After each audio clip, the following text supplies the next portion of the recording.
Hello everybody out there in YouTube land! I am Geek Girl Claire. Welcome to another exciting mini four-wheel drive video.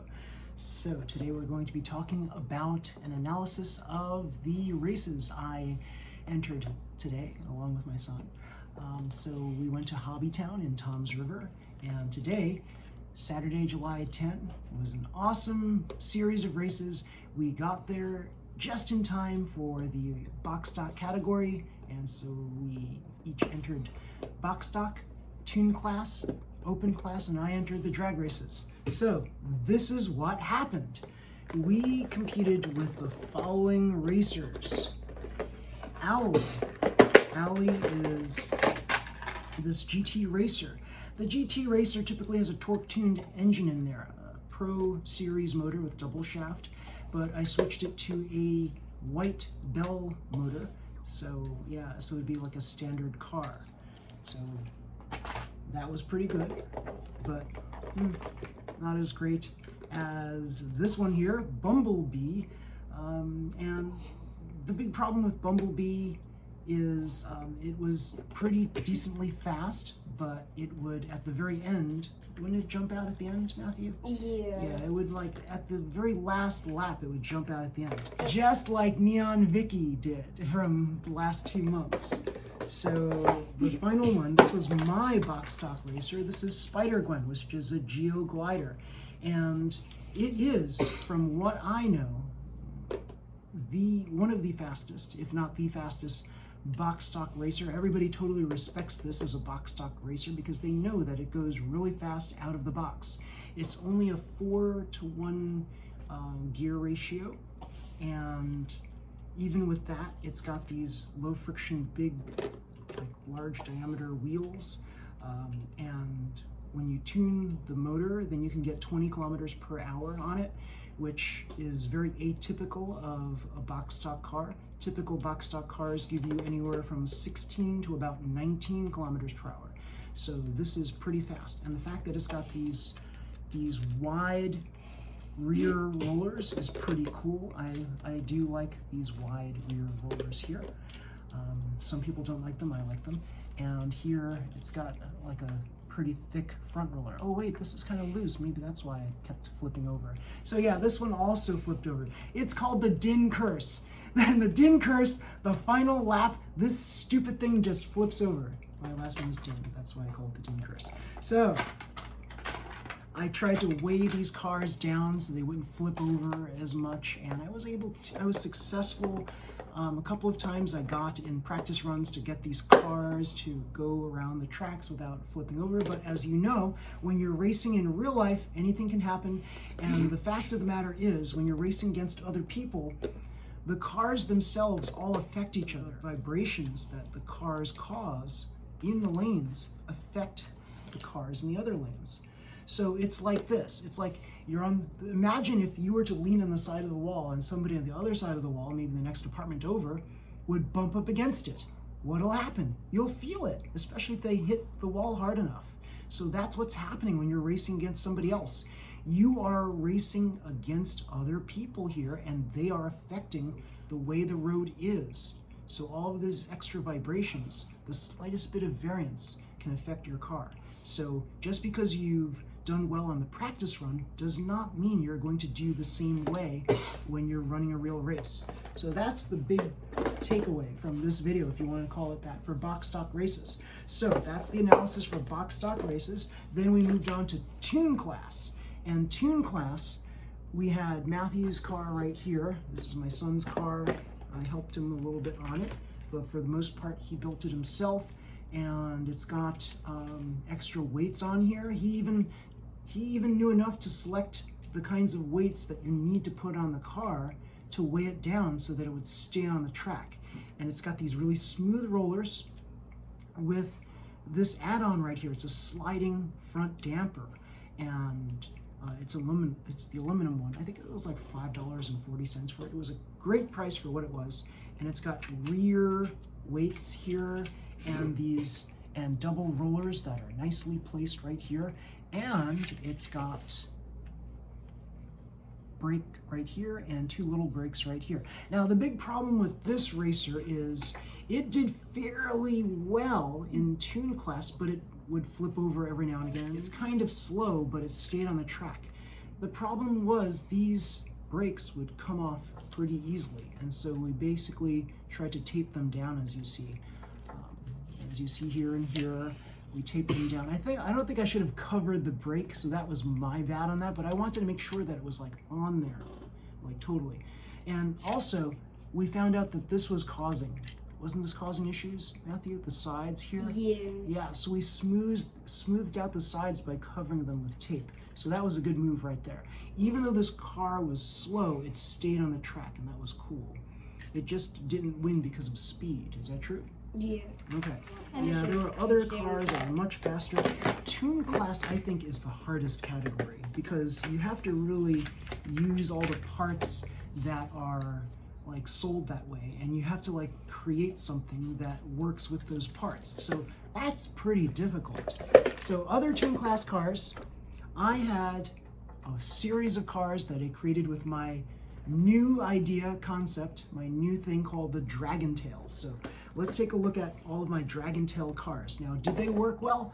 So 2 of them kept flipping over, so they were too fast. One of them was staying on the track, so I was going to use that for my tune car. But before I tried those, I tried the various ones that did well, that fared well on other tracks, like this Blue Beetle car, which did very well on the AAA Hobbies practice run. So I tried this one, and it's a little too slow, and it did flip over. So I said, you know what, I'm not gonna do this one. It's just not good. Then I tried NEO-VQS, a favorite car of mine. This is, well, it's now in pieces because I took off various parts and put them on other cars. But yeah, this is a NEO-VQS, and it's as tuned as you can get with this, and when you drop it, do the drop test, it lands flat. It's pretty cool. It's just not built for jumps. So if it was, this was really, I think, designed more for circuitous type tracks than ones with jumps. So I think, but here's the funny thing, most of the racers there were racing with this NEO-VQS. So they knew that this was good for turns. It's just that on these jumps, it's just not that good. So I said to myself, oh, I'm not gonna race this one either. So then I looked and turned to my 3 Dragon Tail racers. Now let me show you what this is. So a Dragon Tail is my concept for a tail piece that has a brake on it, and when you approach an incline, the friction of the brake rubs up against the incline surface, and it slows the car down. So here's where this is like really imaginative. So this brake, as you see here, was taken from a car catcher, and what I did was I cut out a triangular piece of this sponge right here, the sponge brake. So when it approaches the incline, the first thing that it's going to hit is it's going to hit this top part, and it's going to slow it down a lot.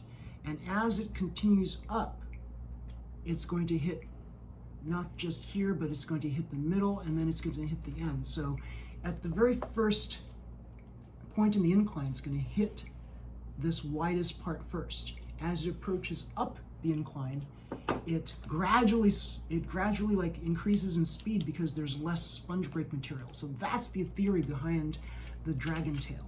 So I have all of these extra weights here, all of these spinny wheels, and this particular one, Thunder Zero, has this wonderful ball race roller so that when it lands on the edge of the track, the top part of the track, it just slides right down, and it does it really well. So this was the best of all of the Dragon Tail cars, is it true?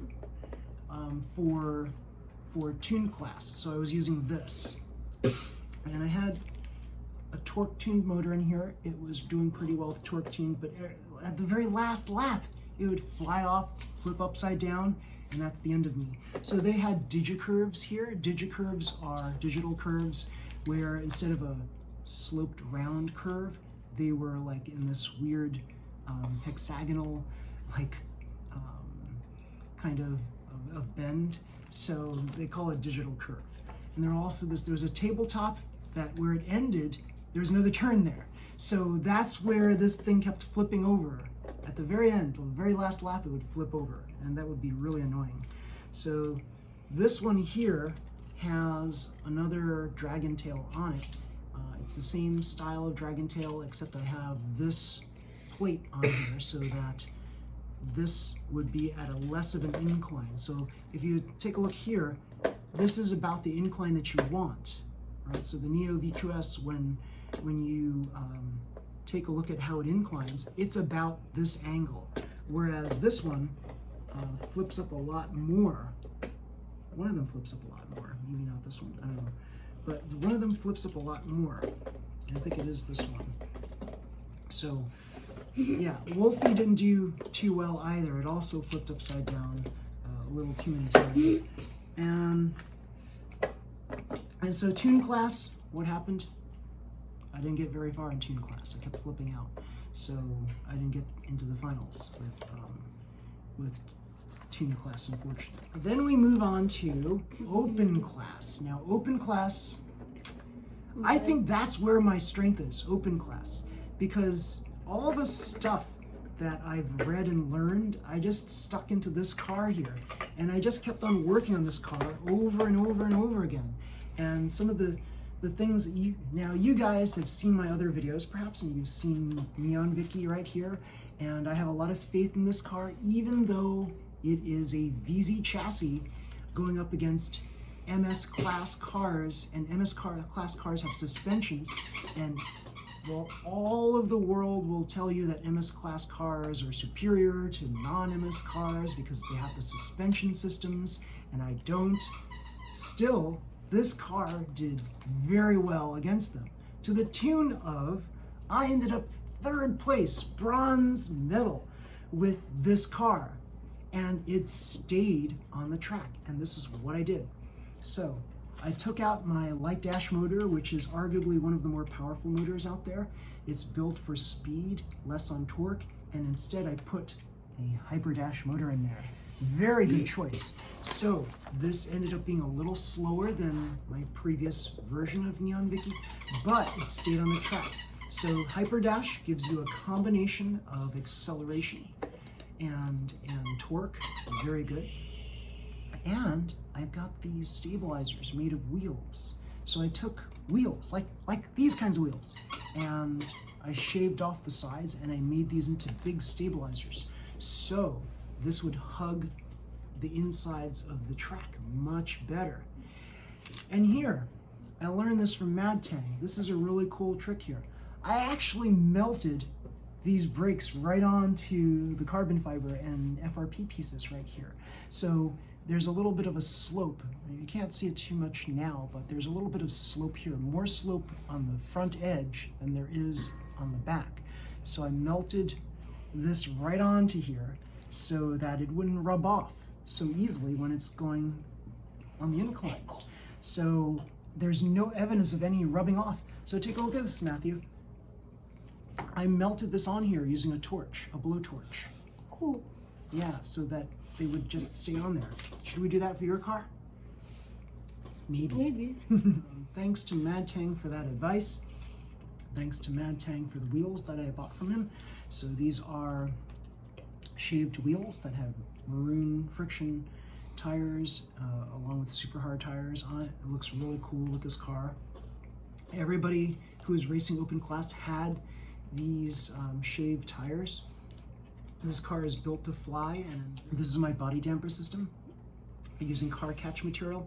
The only negative about this is the fact that it's not stable. It bends, it torques a lot, but that could be an advantage too, depending on the track.